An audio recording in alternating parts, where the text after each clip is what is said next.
బీఆర్ఎస్కు రుణమాఫీ భయం. సర్కార్ కసరత్తు పార్టీలు గుబుల్. 15 ఆగస్టుకు కంప్లైంట్ అయితే అన్నదాతలు దూరం. జనంలోకి వెళ్లేందుకు అస్తమే దూరం కాదు. గులాబీ లీడర్లో పెరుగుతున్న గుబులు. గ్రామంలో గ్రౌండ్ ఖాళీగా అవుతుందేమోనన్న టెన్షన్. రైతుల కాంగ్రెస్కు పాజిటివ్గా మారుతున్న ఆందోళన. ఇప్పటికే హరీష్ రేవంత్ మధ్య సవాళ్లు. రుణమాఫీ ఆంక్షలపై ఫీడ్బ్యాక్.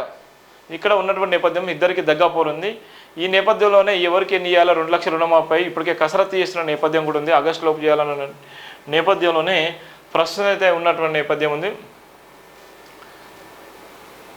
రైతులకు 2 లక్షల రుణమాఫీని ఏకకాలంలో అమలు చేయడానికి ప్రభుత్వం కసరత్తు ముమ్మరం చేసింది. ఇచ్చిన మాట ప్రకారం 15 ఆగస్టు కల్లా కంప్లీట్ చేయాలనే టార్గెట్గా పెట్టుకుంది. దీనికోసం నిధుల సమీకరణపై ఫోకస్ పెట్టింది. ఇదే సమయంలో ఆ స్కీమ్ అమలుపై గులాబీ పార్టీ సైతం సీరియస్ దృష్టి సారించింది. నిజంగా రుణమాఫీ అమలైతే రైతుల్లో ఇప్పటివరకు ఉన్న బీఆర్ఎస్ గ్రౌండ్ మొత్తంగా కాలవుతుందేమోనని భయం ఆ పార్టీ నేతలకు పట్టుకున్నది. 10 ఏళ్లుగా రైతుల ఆలోచనలో పార్టీ బలంగా ఉన్నదని రైతు బంధు లాంటి పథకాలే తమ పార్టీని పవర్లోకి తీసుకొచ్చాయని, ఇప్పుడు ఆ సెక్షన్ మొత్తం కాంగ్రెస్కు పాజిటివ్గా మారితే ఇక గ్రామాల్లోకి వెళ్ళడానికి తమకు అస్త్రాలే ఉండవని లీడర్లు ఆందోళన చెందుతున్న నేపథ్యం కూడా ఉంది. భవిష్యత్తుపై టెన్షన్. రుణమాఫీ అమలు ఏకకాలంలో సాధ్యం కానీ బీఆర్ఎస్ భావిస్తున్నది. ఒకవేళ ఆ స్కీమ్ సక్సెస్ అయితే తమ పార్టీ భవిష్యత్తు ప్రశ్నార్థంగా మారుతుందని బీఆర్ఎస్ నేతలు ఆందోళన చెందుతున్నారు. రైతు బంధు కన్నా రుణమాఫీ ఎఫెక్ట్గా కూడా నమోదయ్యేటువంటి అవసరం కూడా ఉన్నటువంటి పరిస్థితి కూడా ఇక్కడ మనం చూస్తున్నాం. ఇది ఉన్నటువంటి వార్త.